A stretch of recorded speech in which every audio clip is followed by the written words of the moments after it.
ایک اہم رپورٹ اقوام متحدہ کی آئی تھی اور اقوام متحدہ کی رپورٹ جو ہے نا وہ پاکستان کے لیے بہت حوصلہ افزا بھی ہے، کیونکہ بہت سارے سوالات جو ہے نا اب ایک اگریسر ملک سے یعنی کہ انڈیا سے، بھارت سے اٹھائے گئے ہیں، پوچھے گئے ہیں کہ جناب آپ نے پاکستان کے اوپر اٹیک تو کر دیا بغیر کوئی ثبوت دیا۔ حالانکہ پاکستان کی طرف سے کہا گیا تھا جناب اگر پہلگام اٹیک کی کارروائی کرنا چاہتے ہیں تو مل کر انویسٹیگیٹ کر لیتے ہیں یا پھر کسی نیوٹرل پارٹی کے تھرو کر لیا جاتا ہے، لیکن بھارت کی طرف سے ایسا کچھ نہیں کیا گیا، نہ ہی سیکیورٹی کاؤنسل کو اعتماد میں لیا گیا جس وقت پاکستان پر اٹیک کیا گیا۔ اور بڑے اہم سوالات یہ بھی ہیں انم اس کے اندر جو اٹھائے گئے ہیں اقوام متحدہ کی سیکیورٹی کاؤنسل کی طرف سے کہ جناب یہ بتائیں اب جو آپ نے نقصانات کر دیے ہیں کہ آپ ان کا ازالہ کریں گے۔ اور پھر انڈس واٹر ٹریٹی کا معاملہ جو ہے جس کو ہیلڈ ان ابینس رکھا گیا بھارت کی طرف سے اس پر بھی سوال اٹھائے گئے ہیں کہ بھائی نیسیسٹی ہے، ضرورت زندگی ہے پانی، اس کو آپ نہیں روک سکتے۔ بالکل تقریباً وہی جو بیانیہ پاکستان کا تھا، جو پاکستان بات کر رہا تھا، وہی بات اقوام متحدہ کے ماہرین کی جانب سے کی گئی ہے۔ پاکستان کے بیانیے کی تائید کی گئی ہے، ہم یہ کہہ سکتے ہیں اس سارے رپورٹ میں۔ اور جس طرح انڈس واٹر ٹریٹی کا ذکر کیا وہ بڑا امپورٹنٹ ہے کہ آپ کس طرح سے کسی دوسرے ملک کا پانی روک سکتے ہیں، یہ تو ویسے ہی انسانی حقوق کی اس کے خلاف ہی ہے۔ اور دوسرا افغان سرزمین کا استعمال ہونا بار بار جو ہم بار بار کہتے بھی آئے ہیں، تو اس رپورٹ میں بھی کہا گیا ہے کہ ایسا نہیں ہے کہ افغان سرزمین استعمال نہیں ہو رہی۔ ٹی ٹی پی کے جو حملے ہیں وہ سرحد پار سے ہی پاکستان میں ہو رہے ہیں، تو اس کا مطلب ہے وہاں سے بھی کنفرمیشن آ رہی ہے کہ افغانستان اپنی سرزمین دے رہا ہے پاکستان کے خلاف استعمال کرنے کے لیے۔ اچھا، تاریخ گواہ ہے کہ جس نے بھی پانی روکا ہے نا وہ تباہ و برباد ہو گیا، اور ایسی سچویشن ہمیں نظر آئی ہے بھارت کی طرف سے بھی کہ بھائی پہلگام کو ایک بہانہ بنا کر آپ نے انڈس واٹر ٹریٹی یعنی کہ سنتاس معاہدہ یک طرفہ طور پر یونیلیٹرلی معطل کر دیا۔ حالانکہ یہ کوئی پاکستان اور بھارت کا اس طرح کا معاہدہ تھا جو آپس میں بائیلیٹرلی نہیں کیا گیا تھا، ایک تیسرا فریق بھی موجود تھا اور آپ اس کو یونیلیٹرلی معطل نہیں کر سکتے ہیں، لیکن انڈیا کی طرف سے ایسا کیا گیا۔ لیکن صورتحال کچھ ایسی بنی کہ وہ انہوں نے اپنے ہی پیروں پر کلہاڑی ماری اور اب دنیا بھر کے اندر شرمندگی اٹھانی پڑ رہی ہے۔ اس کے ساتھ ساتھ پاکستان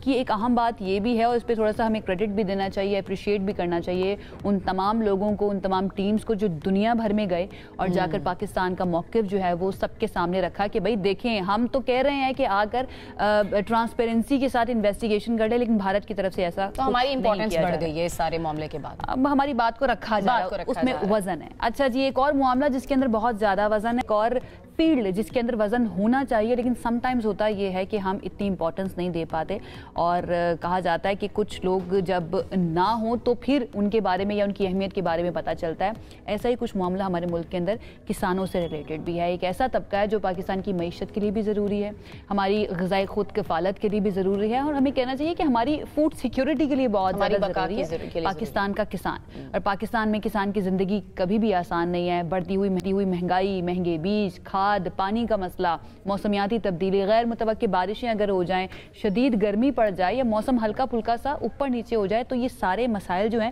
کسان کی فصل کو نہیں کسان کی زندگی کو بھی بہت زیادہ افیکٹ کرتے ہیں۔ اب ان سارے مسائل پر بات کرنے کے لیے، ان کو ریکگنائز کرنے کے لیے، کسانوں کی پریشانیوں کو کس طرح سے ریزالو کرنا ہے، 18 دسمبر کا دن جو ہے نا اس کو رکھا گیا کہ کسان ڈے کے طور پر منایا جائے گا۔ زبردست منایا گیا، اس کو نیشنلی جو ہے وہ منایا جاتا ہے 18 دسمبر کے۔ کسانوں کی جو محنت ہے اس کے ثمرات تو ہم پورے پاکستان میں ہم خود بھی اس کے ثمرات سے فائدہ اٹھا رہے ہوتے ہیں، اور لیکن ان کی محنت کو اس طرح سے کریڈٹ نہیں دیا جاتا ہے جس طرح سے دیا جانا چاہیے۔ پاکستان کی جو بقا ہے، پاکستان میں جو غذائی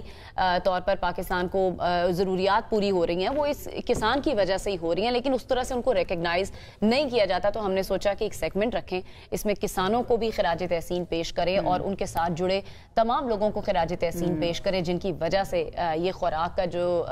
ہمارے تک پہنچنے کی رسائی ہے وہ ممکن ہو پاتی ہے۔ اچھا، یہ جو کیا گیا ہے یہ فاطمہ فرٹیلائزر کی طرف سے کیا گیا ہے، یہ انیشیٹو ان کو بہت زیادہ ہمیں اپریشیٹ بھی کرنا چاہیے، اور اس بارے میں بات بھی کر لیتے ہیں کہ آخر انہوں نے کیوں سوچا کہ 18 دسمبر کو کسان ڈے کے طور پر منانا چاہیے۔ ہمارے ساتھ اس وقت موجود ہے رابیل ستوزئی صاحب جو کہ ڈائریکٹر مارکیٹنگ اینڈ سیلز ہیں فاطمہ فرٹیلائزر، ان کو ویلکم کریں گے، اور ان کے ساتھ ہمارے ساتھ موجود ہوں گے نصیر اللہ خان صاحب جو کہ technical services manager Fatima fertilizer ہیں، ان کو بھی ویلکم کریں گے اور ان سے بھی اس بارے میں بات کریں گے۔ رابیل، آپ کی طرف میں آ جاتی ہوں، یہ بتائیے گا کہ کیوں کیوں سوچا گیا کہ کسان ڈے منایا جانا چاہیے؟ کیونکہ ہم جانتے ہیں کہ کسان کی بہت زیادہ اہمیت ہے. پاکستان ایک ایسا ملک ہے جس کو غذائی ملک کہنا چاہیے, یا پھر زراعت جو ہے ہماری بیک بون کی حیثیت رکھتی ہے. تو پھر اب آ کر 2025 میں کیوں یہ چیز سوچی گئی کہ 18 دسمبر کو کسان ڈے کے طور پر منانا چاہیے؟ تھوڑے سے اس کے پیچھے کی تھاٹس ہمارے ساتھ شیئر کیجیے گا. کسان کی اہمیت سمجھنے کے لیے ہمیں ایگریکلچر کی اہمیت بہت ضروری ہے کہ آپ کے آڈینسز کو انڈرسٹینڈنگ ہو کہ how important is agriculture for Pakistan. آپ نے عموماً سنا ہوگا کہ ایگریکلچر کو کہا جاتا ہے کہ پاکستان کی معیشت کی ریڑھ کی ہڈی ہے, یا back bone of the economy of Pakistan. It contributes about 23.5 to 24% to the GDP, جو ٹرانسلیٹ کرتا ہے 28,000 ارب روپے میں. ہماری جو ٹوٹل ورک فورس ہے اس میں 37% جو ہے ورک فورس جو ایگریکلچر سے ریلیٹڈ ہے, اور ساتھ ساتھ ہماری 60% آف دی ایکسپورٹس جو ہیں ایگریکلچر اور ایگریکلچر الائڈ پروڈکٹ سے ہوتی ہیں. تو اس سب سے آپ اندازہ لگا سکتے ہیں کہ ایگریکلچر کتنا امپورٹنٹ ہے ہماری اکانومی کے لیے. جب ہم نے دیکھا کہ اتنی اہمیت والے کسان بہن بھائیوں کے لیے کوئی ایک ایسا دن نہیں تھا ڈیڈیکیٹڈ جہاں پہ ان کو ایک پلیٹ فارم دیا جا سکے. And this is why Fatima fertilizer نے 2019 میں یہ پروپوزل دیا کہ December 18 ہر سال